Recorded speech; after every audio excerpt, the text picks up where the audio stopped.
I once read about a monk back in the 14th century, kneeling alone in a cave carved straight out of cold stone. There was no fire crackling nearby, no pile of wood waiting to burn, not even a flicker of light, just the sound of his breathing and the kind of silence that makes your ears ring. Picture him there, asleep through a storm so fierce it felt like even the air itself wanted to flee. He had no heater, no blanket, nothing but the company of stillness and the frozen world pressing in. Yet somehow he didn't freeze. He didn't die. He slept warm. And that always made me wonder. How could a man survive a blizzard armed with nothing but stones and straw? Tonight, I want to share the 7 remarkable survival secrets of nature. Techniques once used by monks and ninjas in the Middle Ages when the cold tested their faith. They might seem primitive now, but they worked. Think of the coldest night you've ever felt. The kind that bites through your clothes, seeps past your skin, and settles deep into your bones. That's the kind of cold they faced. The ninjas didn't live in castles or warm halls. They sheltered in small stone caves, tight, dark spaces barely tall enough to stand in. The walls were as thick as a man's arm, the ceiling so low you had to bow your head to move. Outside, the wind screamed through the valley, and snow clawed at the stone openings. Inside, nothing stirred. There were no trees to cut for firewood, no blankets to wrap up in. And still, they lived. They prayed. Somehow, they slept warm enough to wake and keep going the next day. Later, archaeologists studying the Fountains Monastery discovered something curious. Many of the monks' little stone rooms were built halfway underground. Their walls were buried deep, almost 3 feet into the earth. What looked like a cold basement was, in truth, a clever kind of insulation. Even when the air outside froze solid, the soil held steady at around 50 degrees, turning the ground itself into a natural heater. It was a simple design. Dirt-packed floors, low ceilings, and narrow vents just wide enough to breathe through. The space stayed calm, untouched by the wind. There were no sparks, no smoke, only a quiet warmth that slowly rose from the ground. The air settled. The door sealed out the chill. Silence somehow became warmth. There wasn't a single chimney, no sign of firelight. But there was something better. Patience. A rhythm between man and the earth itself. These days, people call it earth-sheltered architecture. Back then, it was something holier. They called it faith. And the earth didn't need flames to give heat. It carried its own kind of quiet warmth. The monk didn't strike a spark or light a candle. He was made to live with the earth, not apart from it. But when the storms dragged on and the ground began to cool, he turned to his last bit of summer, dry straw. He wrapped himself in it like a cocoon. You know that kind of cold, the one that doesn't stop at your skin but seeps deep into your chest, chilling your breath itself. It starts at your toes, crawls up your legs, and settles somewhere deep in your bones. That's the cold they faced every single night. No mattress, no blanket, no comfort, just a mound of straw and a stubborn kind of faith. The stone floor beneath them had a way of stealing warmth faster than fire could give it. If you ever tried lying down on bare rock without anything under you, you'd feel your body heat drop in minutes, like tossing a pebble off a cliff. That's when they learned a clever truth. Sometimes, grass can fight the cold better than fire ever could. Old texts, like the writings of Pasdila, describe it in simple, almost poetic terms. Pack a thick layer of straw, about a foot deep, beneath where you sleep. That straw became their wall, their quiet barrier between flesh and stone, man and earth. Modern tests on the same kind of straw mats showed something amazing. Even inside a cold stone room with no fire at all, the temperature where they slept rose nearly 20 degrees. It wasn't soft and it sure wasn't fancy, but it was warm and that was all that mattered. They'd replace the straw every week. The old layers grew damp and flat, while the new ones were crisp and dry, the color of late summer wheat. When you lay down, it gave off that faint scent of warm fields and made a gentle crackling sound, like autumn leaves whispering beneath you. That sound, soft, rustling, almost like the earth breathing, reminded them they were still alive. Half their body touched the world, the other half rested in warmth. That quiet rhythm between man and ground, between heart and soil, was the warmth. There was no firelight, no blanket, just the captured breath of summer waiting patiently for winter to pass. Today, an architect would call it insulation. The Scandinavians still use something like it in their remote cabins. It was genius born out of necessity, not wealth. Sometimes the simplest things make the best heat. It might not have been cozy, but it was enough to dream. That humble warmth was enough for the people of the North. If you've ever felt the sting of cold sneaking under a blanket, you know the kind of battle they fought each night. Have you ever noticed how something simple can hold such perfect warmth? The straw whispered all through the night, crackling softly like it had its own heartbeat. But warmth never lasts forever. Within minutes, the chill would creep back. From the walls, the air, the very stones themselves. So they built something stronger. A shelter within a shelter. Picture this. A wooden box of a bed, sealed tight, where a person's breath could turn the air into fire. You didn't sleep on the bed, you slept inside it. That's how families in Brittany and northern Scotland faced their brutal winters. Their homes were stone, their air frozen stiff, and even the thickest blankets couldn't stop the cold from slipping through every gap and collar. So they built what they called the box bed, a tiny wooden room inside the larger house, sealed like a drum. One person's breath was enough to warm that space, the size of a small closet, into something alive again. Archaeologists have found dozens of these tucked away across western France. At the Brittany Museum, some of the old oak panels still bear traces of vines, showing that candles once burned inside. Over in the Scythian Museum in Heath, Scotland, there's a box bed from the 1400s that's still perfectly preserved. The wood is blackened with age, the seams sealed with animal fat to block the drafts. Inside, bits of wool and felt suggest they nailed insulation right into the walls. Near the headboard, a tiny shelf held a candle or a spark of fire, a small light to guard the night.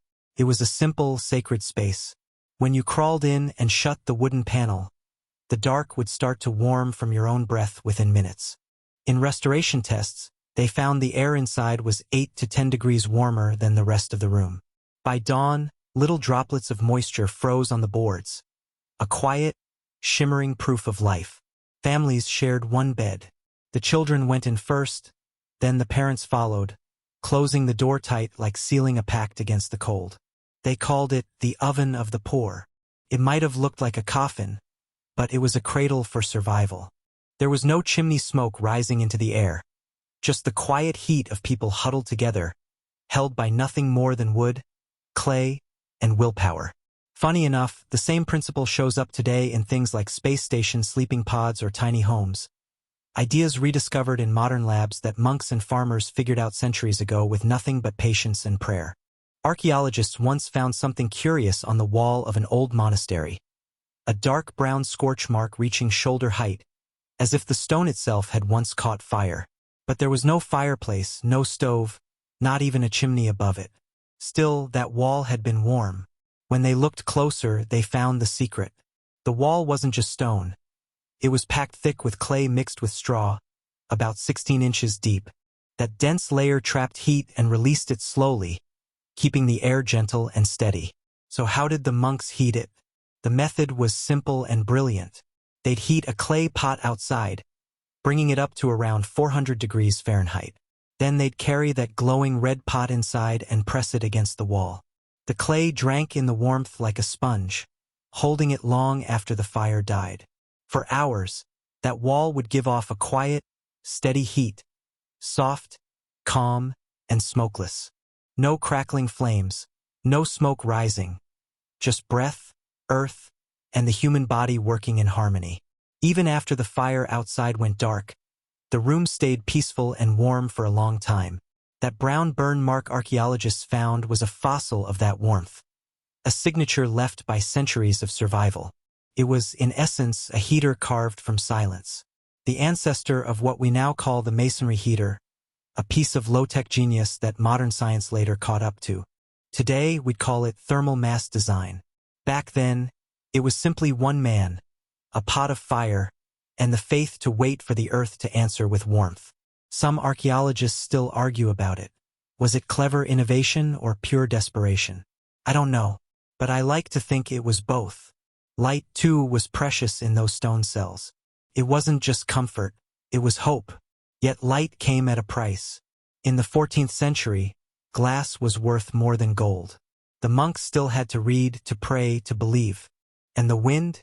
It was merciless, cutting through every crack like a knife. Each draft that slipped in stole a little of their warmth, a little of their strength. That's when they turned to the bones of the earth, the horns of cattle.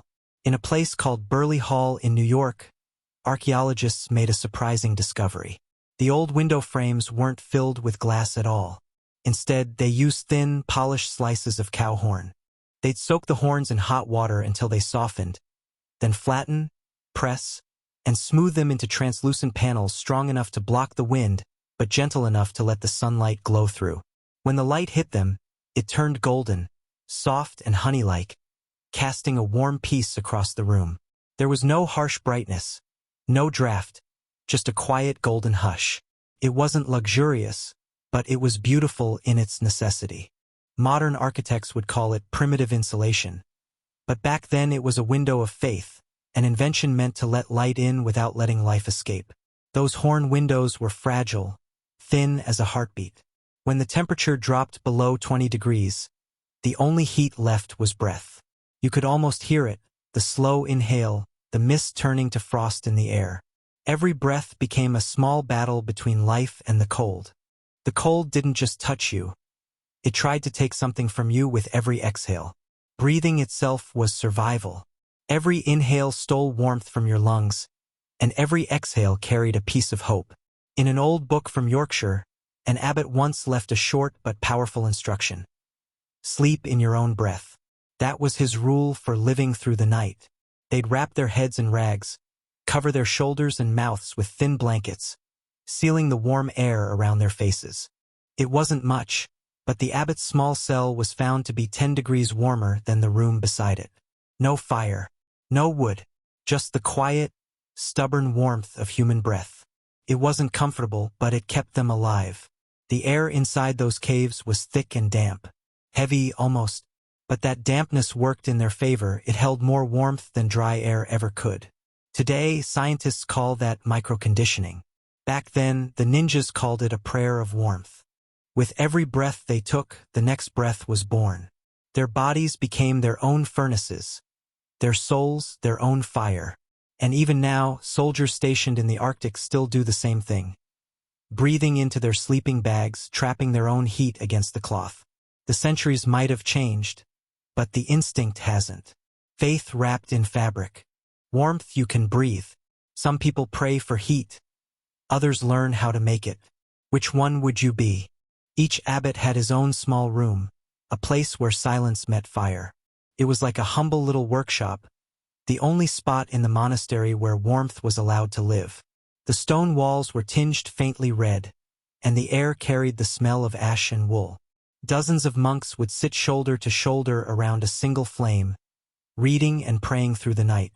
But firewood was scarce, too precious to burn without care. When the fire went out, the cold would come back fast and fierce, like the first bite of morning bread. They learned to measure life by the rhythm of heat. After their final prayers, while their bodies were still holding on to that last bit of warmth, they didn't talk. They didn't move. They simply rose from the fire, still glowing with quiet heat, and walked back to their stone cells. First came warmth. Then came sleep. That simple order kept their bodies from the shock of the freezing dark.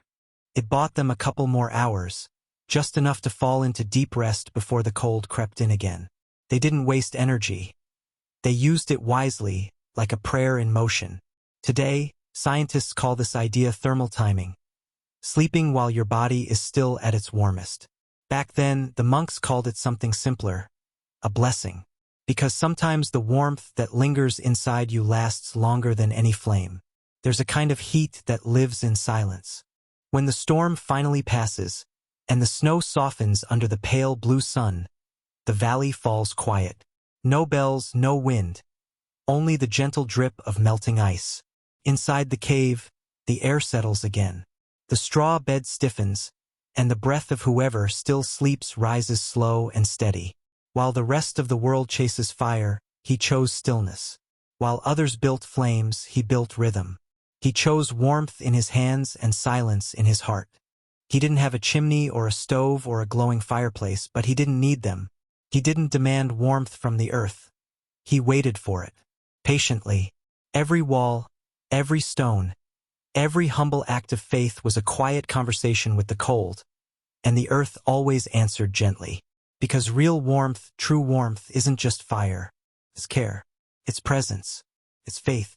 Today we have heaters, insulation, and all kinds of clever technology. But the principle hasn't changed. What keeps us alive isn't just heat. It's will. The storm ends. The breathing continues. And the warmest fire of all was faith itself. If you felt even a flicker of warmth in this story, stay close.